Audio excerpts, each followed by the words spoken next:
Well, good morning, everybody. I hope you are doing fantastically well. It's a Monday morning. Is it Monday morning? It is Monday morning. The Monday blues are hitting us hard, everybody. Oh, my goodness. Oh, my goodness. I'm a tired one this morning, but don't worry. Don't worry. We've got things on the agenda today. We're going to be speaking about Leeds United. We're going to be speaking about many other things as well. I've really been enjoying these chats. I have to say, every morning we're here on the rumour mill, and I'm loving it. I'm absolutely loving it. And this is actually why I love January on this channel. The debate is brilliant. It's absolutely fantastic. You guys in the chat, my Matteo Joseph video yesterday, got, I think, 280 comments, which is mental. And I really appreciate that. And isn't absolutely fantastic. Everyone's got opinions in this game, and I just wanted to encourage you. If you agree, if you disagree with me, get it in the comment section below. I'll flag you up a little bit more, probably, if you disagree with me as well, because I just don't want to be a little bit of an echo chamber. I want you guys to come on and have your thoughts, you know, whoever you are and whatever your thoughts are. So thank you so much. Thank you so much for supporting General. The other channel, which you can see on screen now, is on 1.4k subscribers, everybody, which is insane. And thank you so much. I know a lot of you have gone over there. If you are TV users, I've set up a little bit of a QR code here, of which for both channels, up there is my own, the Conor McGilligan one, and this is One Leeds. I know a lot of you guys aren't subscribed. You can just get your camera, get it on the channel, get it on the screen right now, hover over the QR code, and it'll take you to subscribing to both channels. Do that for me, everybody. I think we've literally got about 40% of you who aren't subscribed. Please do me a solid. Sujal, this is what I'm talking about, everyone. Maybe not everybody knows. So there you go, mate. Just scan your, or if you want to do that, link in the description below. Let's have a look. Richard, we are going to be going on about this on the other channel, mate. We're going to be doing sort of a rumour mill style, but for the championship, we're going to be doing that on the other channel if you guys would be interested in that. So, yeah, we'll be over there talking Sheffield United and Brent Brereton Diaz at some point today. Morning, Connor. How you, mate? How's it going? Stuart's in the building. Hi, Stuart Bauer. How's it going, buddy? Morning, Jace. Jace in the building. Other channel. Yeah, indeed, mate. Good morning, Tom. How's it going, buddy? Matt says, morning, Connor. We need to keep Gnonto till the end of the season. Not a good move to let him go now. Martin says, Connor, after watching the game on Saturday, I think we need another centre-back and a striker. For me, Joseph isn't cutting it at the moment. Fair enough, Mark. Fair enough. Good man. Good man. Stephen says, morning, Connor, and all a member on the channel. Shout out to Stephen. If you want to become a member, everyone, you can just join in the description below. So a few comments. Look, I'm going to have to address something. Show on the channel called The Counterpoint. Every Monday, myself and Joe Wainman, we're doing it. I got a text last Sunday. Joe didn't want to do it anymore, wanted to sort of focus on his own things, which was a shame. Obviously, a show that we set up at around about 7 months ago. I came up with the idea so it would bring both channels together. That is now not happening. Okay, that is not happening every Monday. Joe didn't want to do it, which is fair enough. He can go on and do his own thing. Absolutely fine by me. However, in more positive news, we will be not rebranding that as such, but we're going to be doing The Counterpoint with someone else on it. With someone else on it, which I think you guys will enjoy as well. So, yeah, that's going to be supplementary to it. So the Counterpoint is not dead. Do not worry.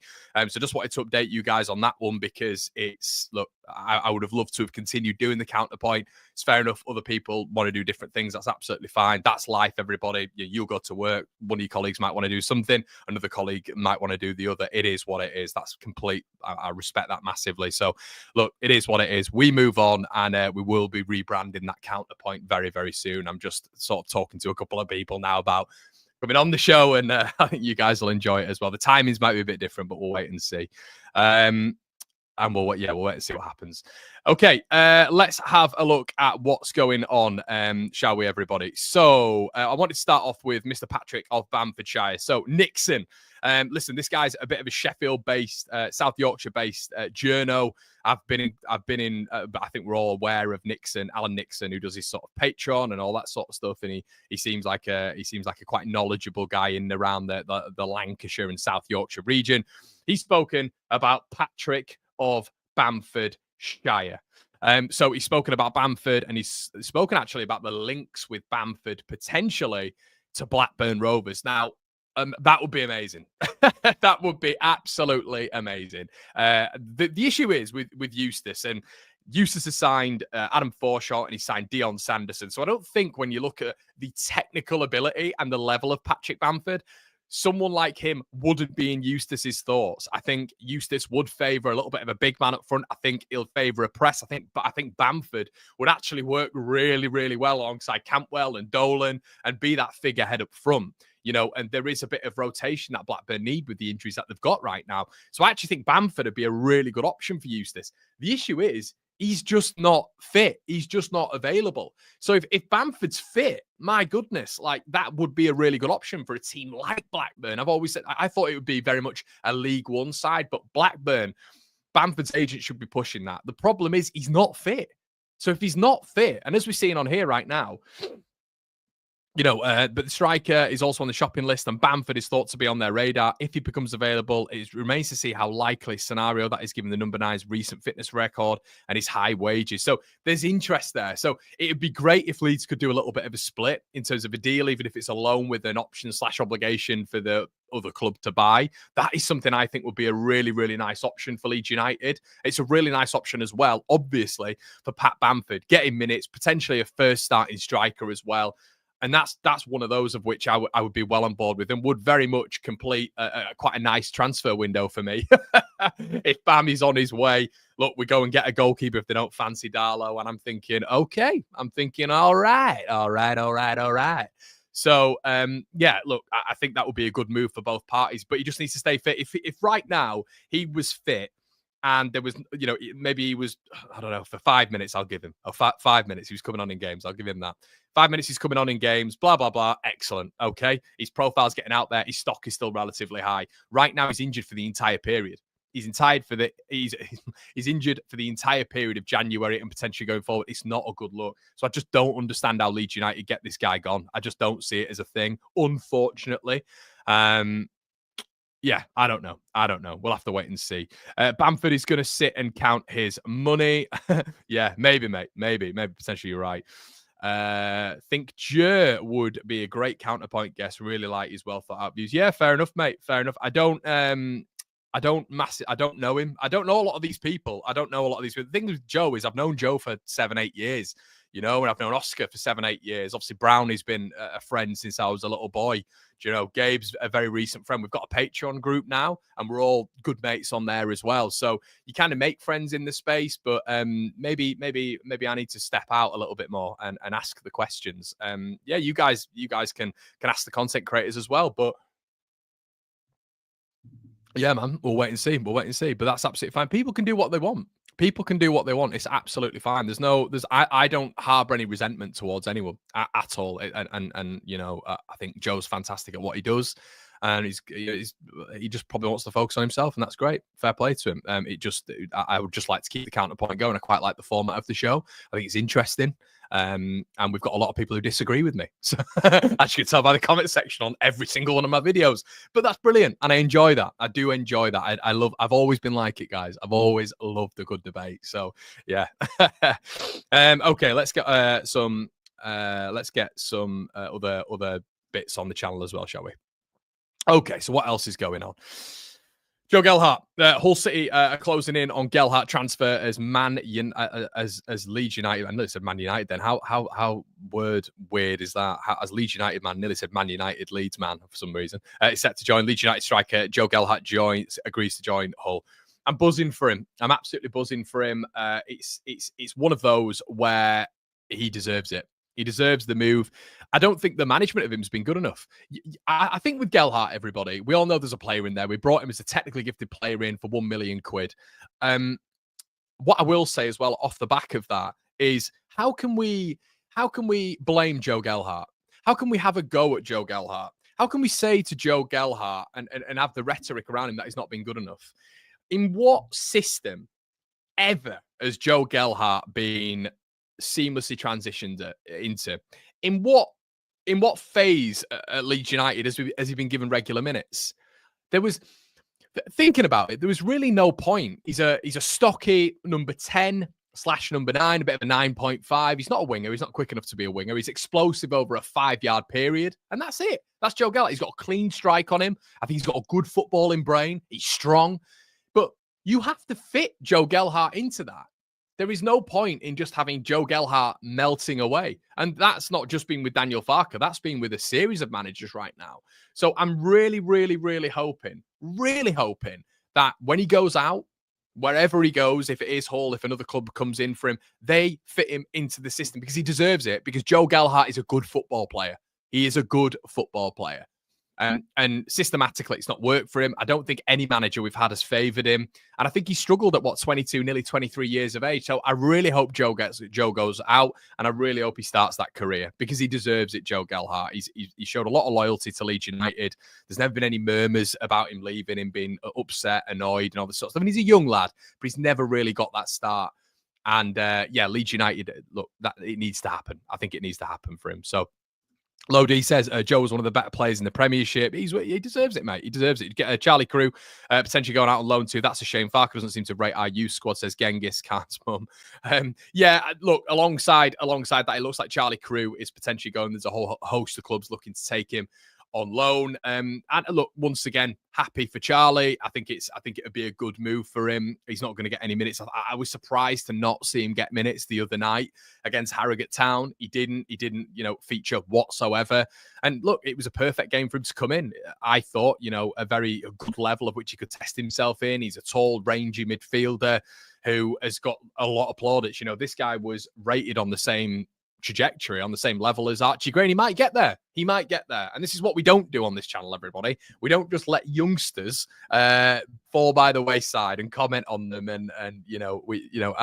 Some of you, I have to say, in the chat, I was surprised by the by some of the bashing that Big Joe got the other day up top. I was surprised. A lot of people were like, Connor, where have you seen people slagging him off? I've got a comment section, which is a live chat. And trust me, when you've got 1,800 people watching you on a watch along, there are people slagging Joseph off constantly. So yeah, I think, but to be fair, I think with Joe Gelhardt, there's been a real sort of understanding around him, and Charlie Crew's been given a real a boost by the fan base. But yeah, look, I think Leeds have always been very great at promoting our youngsters, and they've always stood beside that. But I just think the whole debates that have been going on, I unfortunately think that is maybe taken centre circle when it's come to players. And I think there's been a lot of heated conversation where, maybe we need to take a step back and realize that these are kids. And yeah, it's not one of those things where they have to play for Leeds United this season. Of course it's not, but they're not bad players after one performance. It's not the case. Farke still fuming with Gelhardt after scoring the winner against Norwich. Yeah, agree, mate. Agree.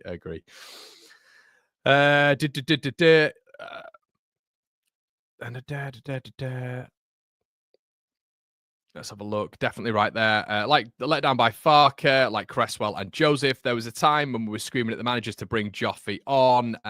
Let's have a look. Get the Manure second string keeper, Bayinda on loan. Yeah, Bayinda. Wow, he looked brilliant, didn't he? He looked brilliant. The Harlem Show says Joe G been let down by given no chance by Farke to shine. Such a shame. And I don't blame him to move on. Matt also says, interesting that Delap last year didn't have a great scoring record at Hull. Now his mustard takes time to come good. It does take time to come good, mate. You bang on the money. But what I will say is the Lap is a lot of the season he was injured. Okay, so this is the next bit of news that I wanted to discuss this morning. Wilfried of Gnonto. Why do I keep doing this Gnonto shy stuff? I don't know. And Bamford shy. He's calmed down a bit. One big asset in Yorkshire is Italian forward Wilfried Gnonto. Boy, everybody, we are going to get moving on this. I want you to let me know in the chat exactly what you think here. We're going to get a poll up as well.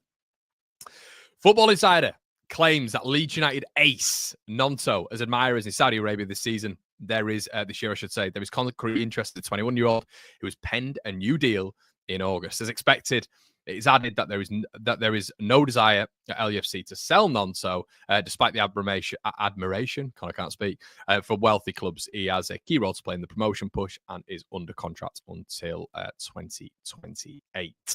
Right, you know what we're going to do? It's going to get racked up in the chat, everybody. Get your thoughts in. Listen, you have to kind of be on the YouTube, and you can do that by hitting the QR code on the screen, everybody. That'll take you to being a subscriber of the channel to really get involved in some of the interactive stuff, aka polls, your comments been highlighted, all this sort of stuff.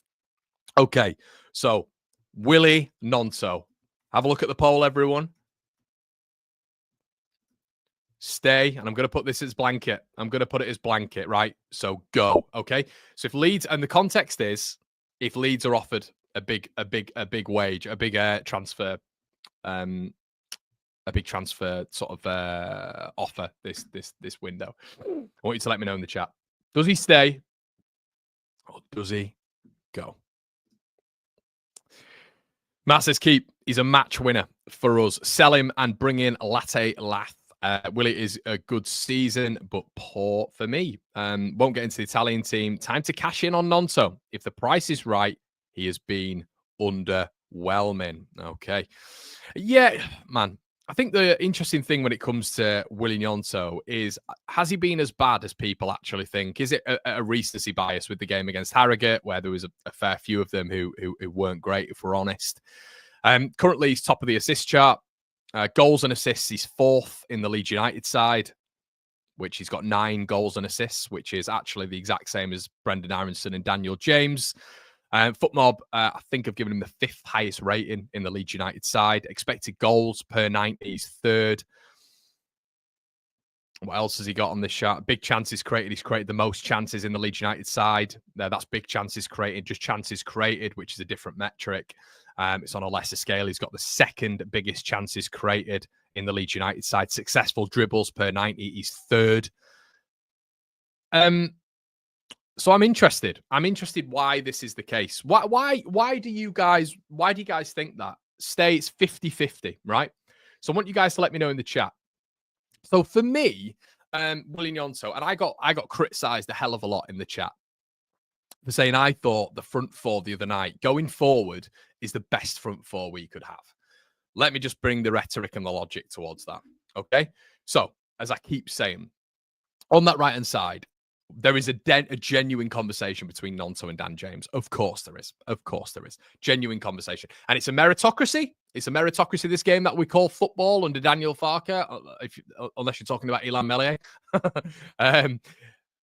Maybe Brendan Aronson. But this is just me. This is just me, my thoughts and why. So on that right-hand side, I think there is a lovely, lovely equilibrium, a lovely balance between Gnonto and Ramazani. I think when Ramazani was fit, I think we were seeing a lovely effect when it came from Ramazani on the left, Gnonto on the right. Genuinely believe that. I thought it worked really well. Teams didn't know what to do because we had 2 X-Factor on either side, and there is no debate that Wilfried Gnonto in that period when Ramazani was on the left was playing a lot better. I feel like he fed off it. I feel like the interpretation in the box, when Ramazani would cross the ball, Gnonto would know where the ball was going to go. I feel like there was almost a little bit of synergy between them both. And I think as well, teams didn't know what to do. You had 2 top operators at this level on either side. So I think they read each other's game really well. I think they read each other's game really, really well. So I thought that worked. I thought it really worked. And I thought anytime you were coming up against, in that period, your Sunderlands, your Norwiches, I was doing previews. The big problems were Ramazani and Gnonto. Every single time you did a preview, whether or not it'd be on Patreon, you were talking to some friends, you know, other clubs. Who are the problems? Gnonto, Ramazani. We don't know what to do with them. What on earth are we going to do with them? And I felt the attacking potency of both was really, really good when they were both starting. So I don't know whether or not Gnonto, I think that level of what he was at in that period with Ramazani on the left, I thought Leeds looked like an absolute demon as a squad. I thought we looked so quick. I thought we looked so dangerous on the transition, especially away from home. And team didn't really know what to do with us. I think they doubled up on either side, which essentially made a hell of a lot of space for the individual in the middle as well. There was a lot of focus on Ramazani and Gnonto and keeping those 2 quiet, which helped the midfield. I think it helped Brendan Aronson as well. So that's my logic for that. I know a lot of you guys base it on Dan James. Dan James has been fantastic. I don't dislike Dan James. He's been brilliant this season. Brilliant. Okay. Solomon. Wow. What an improvement he's made. What an improvement he's made. Now, is there an argument for Gnonto going in the number 10? Okay, he's played in the number 10 before. Okay, now my logic for this is I think Brendan Aronson will be fine throughout the season. If he is to falter, if he is to be out of this Leeds United side for injury reasons, which can happen, I'm all right with one of the players that we have who I feel have vision, are good in tight spaces, very good on the half turn, and have a very good shot efficiency in Solomon, Ramazani, or Gnonto. 2, on the off chance that Brendan Aronson gets taken out of this side for injury, I'm okay for potentially 1 or 2 games, maybe fit in one of those wingers, if you want to call them. I'd more call them inside wingers, inside forwards, really, at points. Those wingers, I think one of them would fit in that number 10 quite nicely. Ramazani showed it against Sheffield United. Wilfried Gnonto was unbelievable in the number 10 against Sheffield Wednesday, and he's done it for the Italian side, albeit it being the under-21 structure. I understand that. And do you know what, Manor Solomon? I think Manor Solomon was okay the other day, and I like the interchange. I just like it. I like the fact that the other night, I know we didn't create an abundance of chances. It's the first time they've played together as a three, especially with Solomon in the 10. I like the fact that Ramazani would go in the 10, then Gnonto would go in the 10, then Solomon would go in the 10. And Harrogate did a really good job. They were plucky. They were a better defensive side at Ellen Road than Luton, Coventry, and Sheffield United. That is just how it was. And they gave it a real go. And sometimes the FA Cup can conjure up this. We saw Tamworth take Spurs to extra time the other day, for goodness sake. So this can happen, you know? So I'm not just isolating it on that performance. If I see maybe those three together in championship games, I'm going to look at that and think, right, we've got three diminutive players here. They're all a nightmare. They're all excellent dribblers. They're all really good ball carriers, and they're all behind the midfield. And if they're behind the midfield and running at the defensive line, whoever we're coming against, I think it's a big problem. However, and then you've got Matteo Joseph up top. And I've always felt this, guys, and you guys know this, that with Firpo on one side, with Bogle on the other, I believe that with the inversion of the wingers and the problems they'd cause, interchanging there between them, that three, I think the overlaps then, the space out wide for Firpo, for Bogle, to hit the byline and to get it in the box. One thing we know with Joseph, perception and movement is excellent, and interpretation. Not scoring the goals, completely agree. Is there an argument for him not to be inside? Yeah. You know, in my head, am I a little bit like, you know, Connor Peru scored 10 goals? 100%. And we can have that conversation. Of course we can. And there's a debate there. Of course there is. Peru, 10 goals. Should he really be sitting on the bench? But I feel the involvement and that combination of all four, I think would really, really work consistently. I think it would. I'm not just isolating a game against Harrogate and looking at that in a game of which it is the game of their lives, coming to Ellen Road. They've put in better performances at Ellen Road than numerous championship sides this season, which says, you know, for me, their level was a little bit higher in terms of the intensity, the occasion of what it was for Harrogate in the cup. We see it all the time. You can't just isolate it to that game. It doesn't make any sense.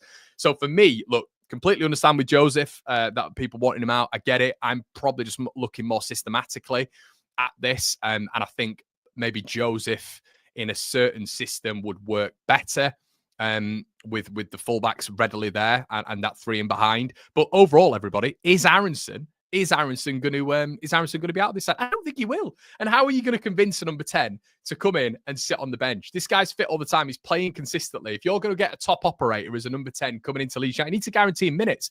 Who was the actual example last January who didn't come to Leeds? We were in talks with him, who didn't come to Leeds because he wasn't going to get minutes. Fabio Carvalho. Okay? And that was when Jorginho Rutter was here. Weirdly, everybody, we're actually talking about something right now where Brendan Aronson has more goals than Rutter got all season.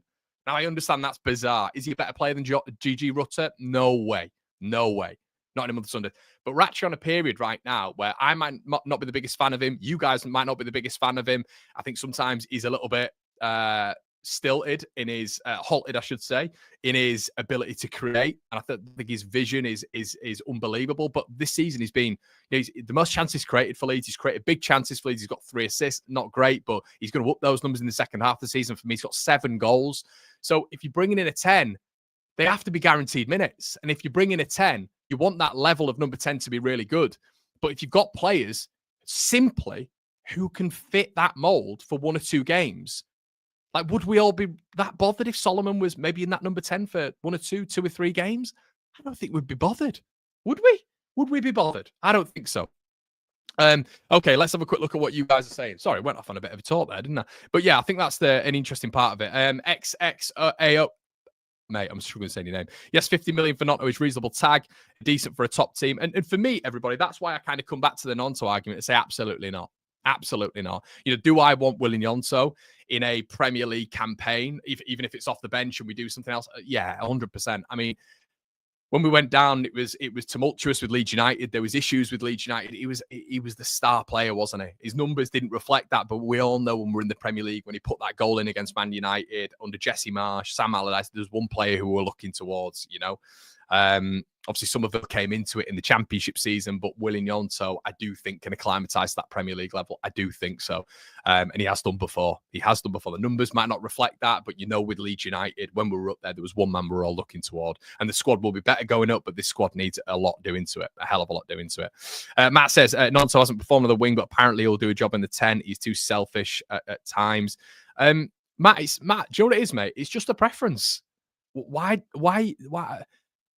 It's just a preference, mate. Like, in the comments, I'll get asked why. So I'll give you why. So the number 10 for me needs vision, needs to be confident on the ball, needs to be good on the half turn, needs to be good shot efficiency-wise, needs to have a good centre of balance, and need to have a good sort of assist structure there, which kind of, an assist structure sort of is culminated, in my opinion, with good vision, a good reading of the game, and a good football IQ. I think when Wilfried Gnonto's on it, he has all of that. I think Solomon has all of that. I think Ramazani has all of that with a little bit of agility in there as well. The problem with Brendan Aronson is he's on the half turn, and his half turn movement is really good. But when he's on the half turn, his next phase is poor. The other three have a better next phase than he does. So yeah, they're the reasons.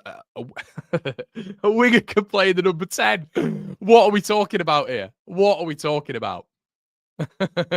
I've never. If you've got tendencies, if you've got the ability, to invert as much as these players are doing, and if you've got all of these attributes that we all say with these players out wide, you can definitely do it in the number 10. Of course you can. But Aronson's doing a good job. Aronson's doing a really good job.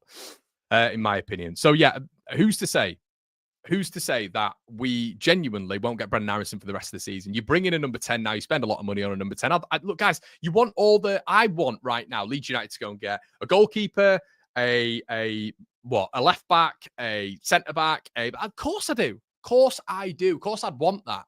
That's not being a hypocrite. That's what I want to happen. But what's a necessity? What's a need? The 49ers have structured this squad so we only have 24 players. But we've got depth across the entire team. Really, in my opinion. That's what I think. So I'm not. When this squad was structured, in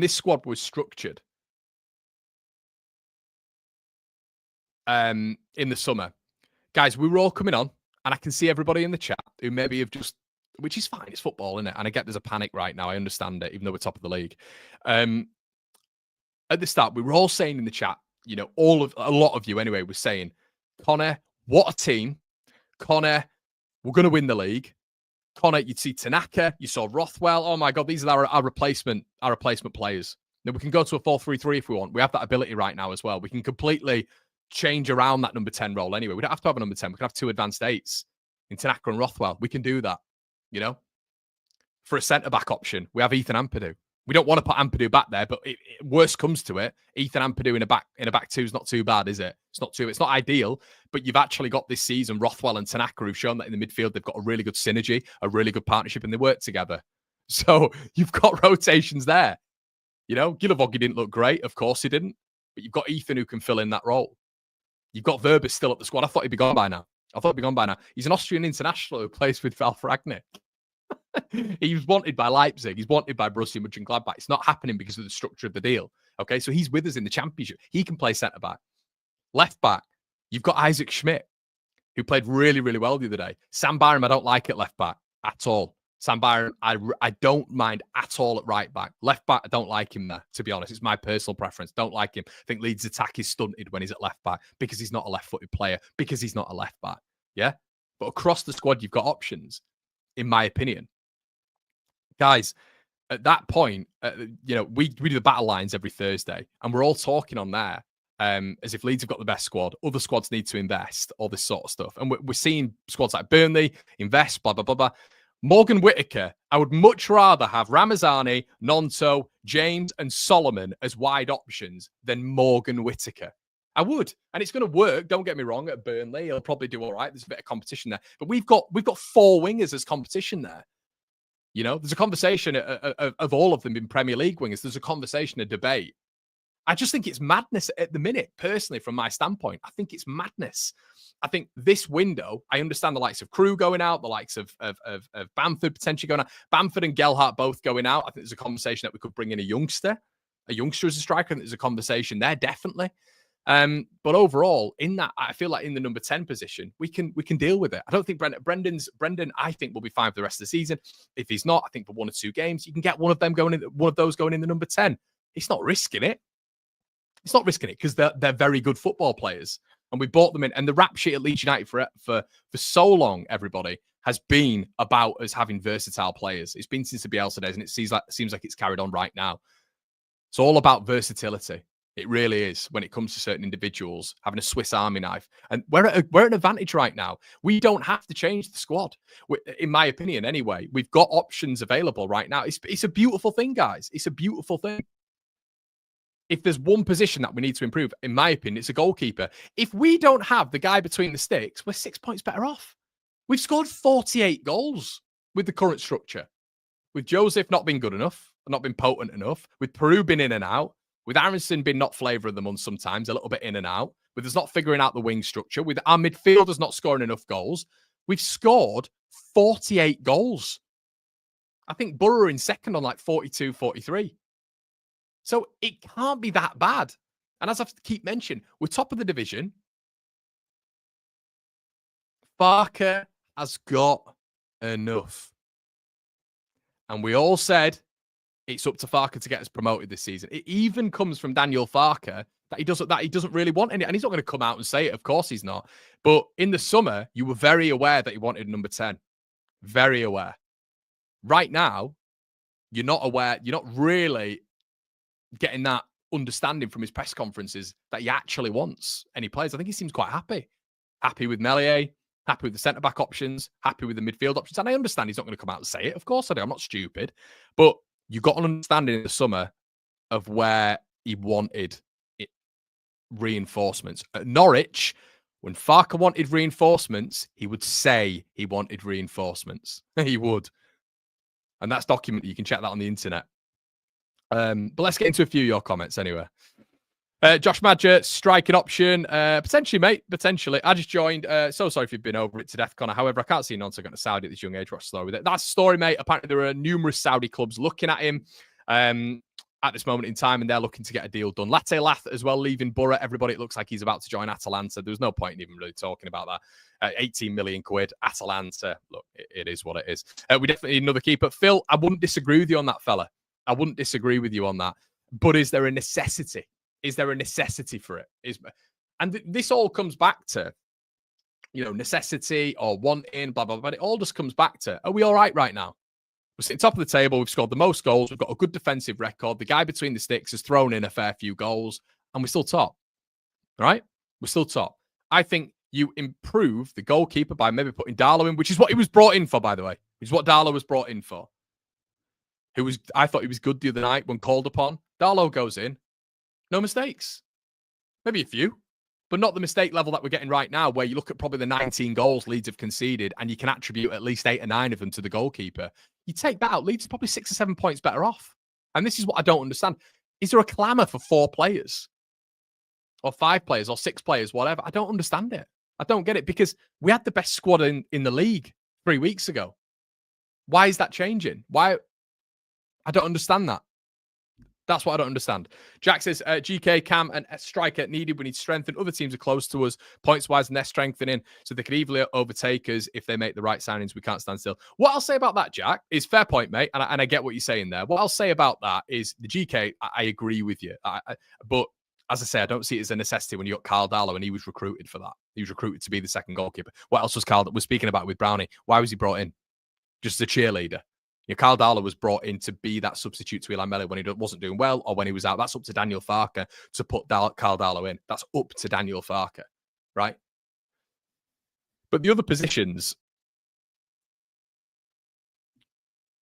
I think with me, I see it right now as I'm happy with Joseph and Peru.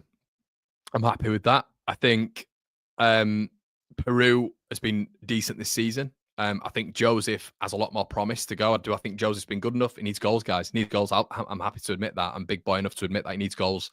Has he been good enough this season? There's an argument he hasn't. 100%. Okay. The 3 in behind, I don't think Aaronson's going to have bouts of injuries this season. If he does have an injury period of time, I think someone can slot into that role. I think we've got enough in this squad. Oh, we'll go to a 3. We'll go to a 3. Who knows? But there's ways around that for me. Centre-backs, Ampadu can fill in at the back, Verba can fit in at the back. And you've got Ampadu, right centre-back, Verba, left centre-back. It's not bad options at the championship level. And then you've also got the beauty of, because the recruitment was so good in the window, you've got Rothwell and you've got Tanaka who can fit in that midfield pivot. And now you've got Gruev coming back and Guy Lavorgui, who obviously is probably a better midfielder than a centre-back, if we're being honest. Right back, is there an argument that that's a little bit thin at the minute? Potentially. But yeah, I think that the big thing is when you're looking at other teams, Jack, and others as well, when you're looking at these other teams, Burnley are bringing in players. Doesn't mean the players are going to do well. I would still rather have our wingers, all of them, over Morgan Whittaker, 100%. I think Burnley have a strong squad right now and they're looking to build, but that doesn't mean we have to react like that. Why do we have to react? I said this at the start of the window. Why do we need to react? It's panic for me if we react to what other teams are doing. Don't get me wrong. You bring in lovely glossy players. One side of me is going, oh my God, yeah, we'll take them. I'll take them. Yes, get them in. But the logical side of me is thinking, we don't really need them. And they're probably not going to get a lot of minutes.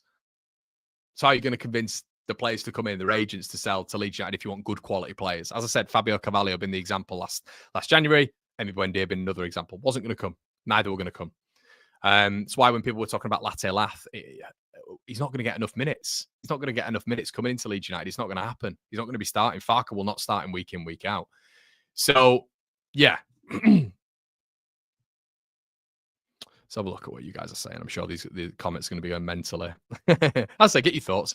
Riley says, Kanya Fujimoto from Vicente is a number 10. What a player. And Tanaka would be a good pull factor to bring him in. Joe Riley, I've not heard of him, mate. Not heard of him. Anthony said, always preferred Gnonto playing centrally, then off the wing. Remember that Sheffield Wednesday game start of the season? He was unplayable there. He's a bit unpredictable as a winger. Ellen Back says, you surely have to be trying to create controversial debates for interaction. No, you start James is our best winger this season. Don't start our top scorer, Peru and Solomon. I'm starting Solomon. I'm starting Solomon. I think I said this the other day. Like, if it's an ideal technical conversation, I'd be starting Solomon in the 10. But I think Brandon Harris has done a really good job this season. Guys, I don't do any of this for interaction. Ellen Back, I'm a 31-year-old man, nearly 32 this year. This is my opinion. And it's a lot of people's opinions as well, by the way. You know, James is a good player. I like Dan James, but I've always seen Dan James as sub to Gnonto. I just always have. Especially at Premier League level. I have. It's just what I believe. There's no narrative there at all, mate. It's just how I read the game. Slap the likes, folks, says Sujal. Yeah, Macaulay says, just calm down. We're going to be okay. Back our boys in the gaffer and not, what ourselves when a player has 1 or 2 off games. They're humans. Yeah, and I think a lot is being made of the Harrogate game. It's Harrogate. It's the biggest game they've probably played in their history, if we've been honest. In an actual cup competition, they came to Ellen Road and they were better defensively than probably 50% of the teams that we've seen this season. It happens in the FA Cup. It happens. We got the win. Who cares? Who cares about the FA Cup anyway? Nobody cares about cup competitions anymore. We've got Millwall in the next round, but nobody actually cares about it. Everyone's focused on the league. And I don't understand everybody. We said at the start of the window on Battle Lines, the show that we did with Jimmy, Sheffield United fan, they need to catch up. Bearing in mind, have they made a signing yet? Sheffield United made a signing yet? Sunderland have brought Enzo Lafay in. Sheffield United haven't made a signing yet, right? They need to catch up in terms of signings. And I know a few Sheffield United fans, and they're getting a bit wary right now. Our squad is built for depth right now.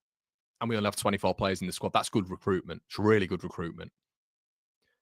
Then you look at Burnley, okay? Burnley, we've always said, have got a decent squad. They're adding to it. Of course they are. But that's Scott Parker. It's what he feels they need to do. Okay? Brought Morgan Whittaker in.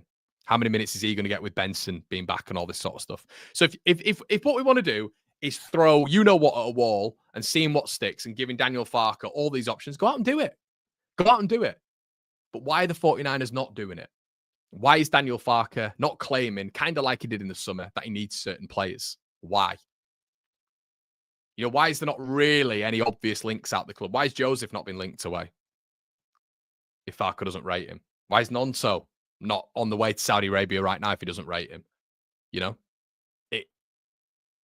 I think Daniel Farke's okay with what's going on right now. Once again, We are top of the table with a goalkeeper who, for me, is culpable for 9 out of 19 goals that we've conceded, at least.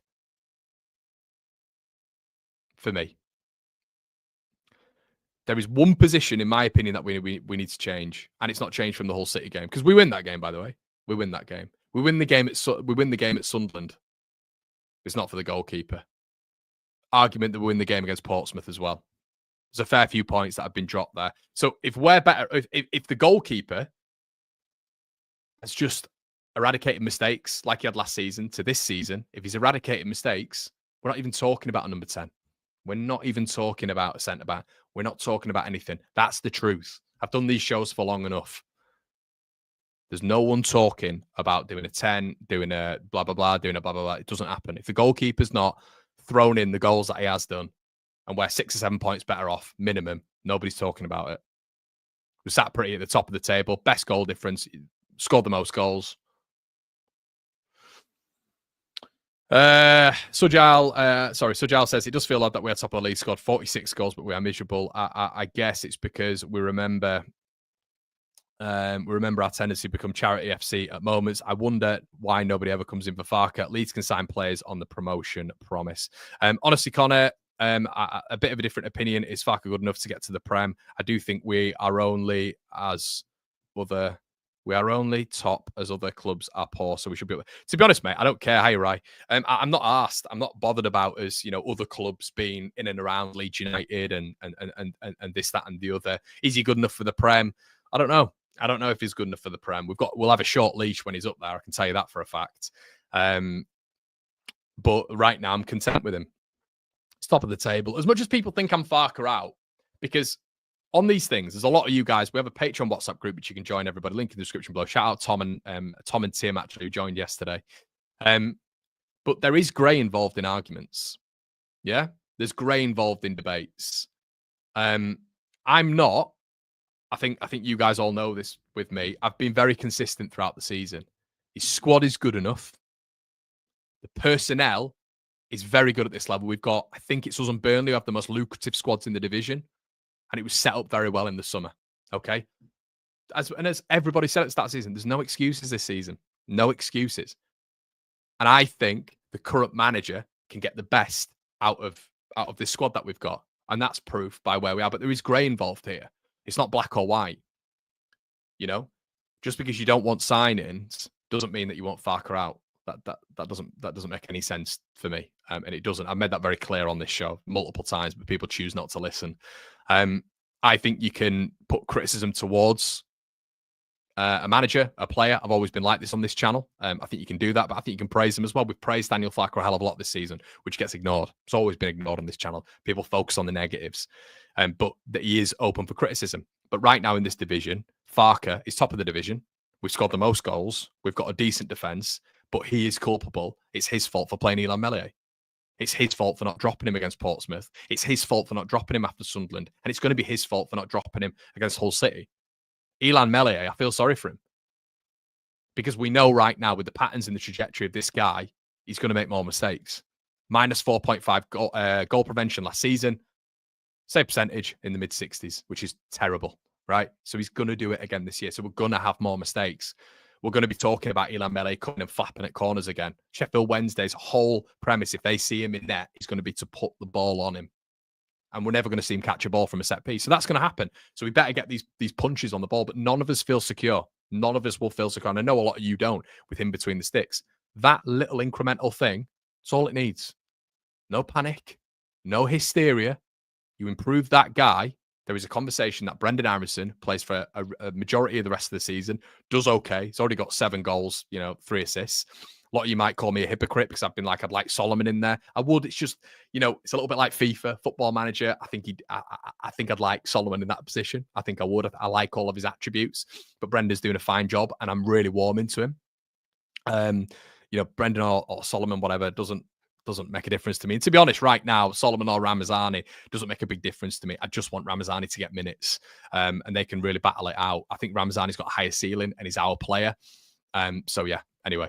But I just think overall, when you look at it, would we be 6 or 7 or 8 points better off? Let's go back to the whole game, of which we're all saying There's one position that needs to be changed.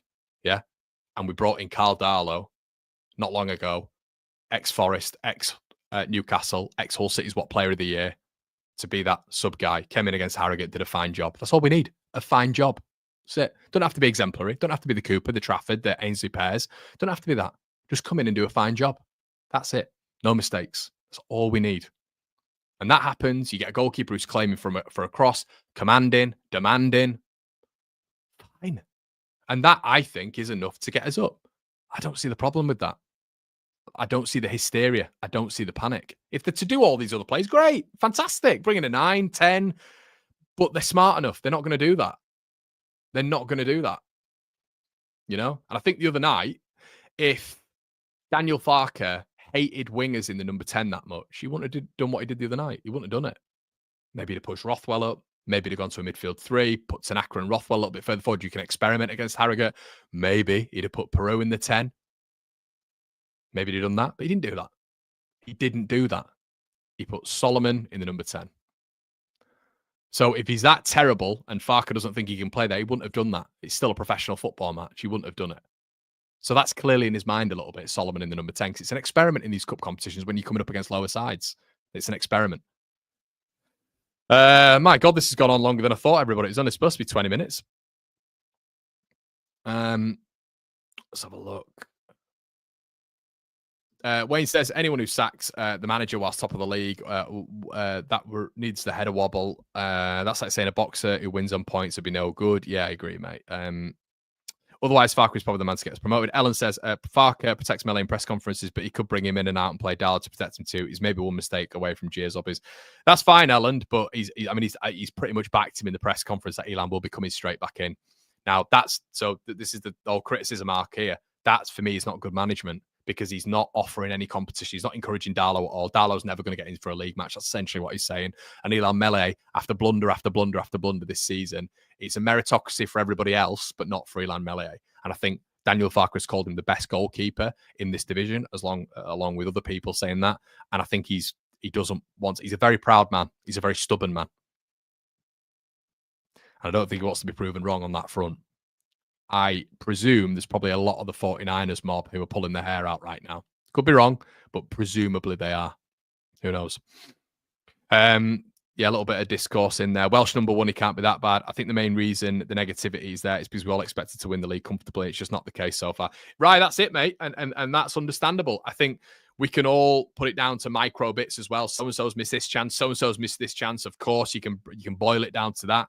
But the most important player in a football team, in my opinion, look, I've always said the centre midfield is so important. We're scoring enough goals. We've got a really good defensive structure. But there is an argument. Portsmouth, first goal. Norwich, straight down the middle. Sunderland, literally one of the biggest gaps you'll ever see at championship level. Preston North End, had to save it. Swansea, there's an argument. There's 2 of those goals that could have been attributed to him. Hull, I'd say there's 3, all 3. He could have done a lot better on. So that's 9, and there's probably more. There's probably more that I'm not thinking about. So, you eradicate all of that. And I'm not saying Darlow wouldn't make mistakes. Of course I'm not. But there's no way that in Darlow's career, just look at his career. Has he ever been known as a mistake-ridden goalkeeper? No, he's just a steady Eddie. He's not anything exemplary. He's not anything, he's not poor. He's not great, but he's a steady Eddie. That's exactly what he is. And we don't do that at Leeds United. We've had a litany of poor goalkeepers. So you sort that out, and I think Leeds will be better off this season, in my opinion.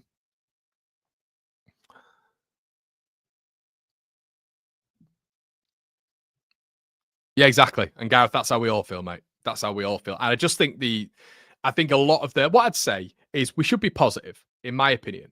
We should be really positive about what's going on. Because right now we're sitting top of the league. We've scored as many goals as we have, but there is a panic, I think, in the fan base because, and this is what I said, I warned at the start of the window not to do this because we've got the squad now. We've got a really good, decent side now. And if you want to add to it, that's absolutely fine. Will those players get minutes? Will they be of the quality that we need? I think there's a conversation there. But let's boil it down to what we really need to do. There's a guy between the sticks who needs taken out. If you want to go get a goalkeeper, you don't think Darlow's fine, good enough. If that's how Farke thinks, that's absolutely fine. I think he's maybe not a big fan of Darlow, but I think he's a massive fan of Ilan Mele. Called him the best keeper in the division last year. From what I know, we get drip fed a few things. The goalkeeper staff at Leeds really rate him. So that's a Farker thing. That ain't a 49ers thing. Take him out. Let's have a look. Jer or KG for the counterpoint. Yeah, go spam them. Go spam the chats, everybody, if that's what you want to see. If that's what you want to see. It's not the keeper, Connor. It's the manager. The manager keeps him there. He's not going to change it. And that's, yeah, I mean, the keeper's the end goal, isn't he? You know, the keeper's the end conversation, really. Right, guys, what we're going to do is we're going to leave it there. 52 minutes, my goodness. Now, listen, everybody, slap a like on the video. If you see these QR codes here, these are to the new channel and my channel now. I know a lot of you guys watch it on the TV, so you can go up to the TV with your camera phone, scan it on there, and you can subscribe to the channel. Make sure you do so. Second channel, we're going to be doing a bit of a rumor mill as well. I'm going to be back, guys, fully blonde again. So look, you're all looking forward to it. I know you're all going to be there taking the piss tonight. So I'll see you there. Guys, we're going to be back with the debrief tonight, joined by Brownie. The boy is back on the debrief. I'm buzzing to see him back, buzzing to get into it with him. There's probably going to be some disagreements on there, so make sure you tune in. As I say, guys, I do love a good debate, and you guys know that. So, listen, I'll see you tonight from 7 o'clock. Oscar's joining us as well. Going to be a really good show. We're going to be back with the battle lines as well very soon. And yeah, head on over, and we're going to get some other people on the channel as well. It's been an absolute pleasure, everybody. Thank you so much, and I will see you on the other side. Cheers.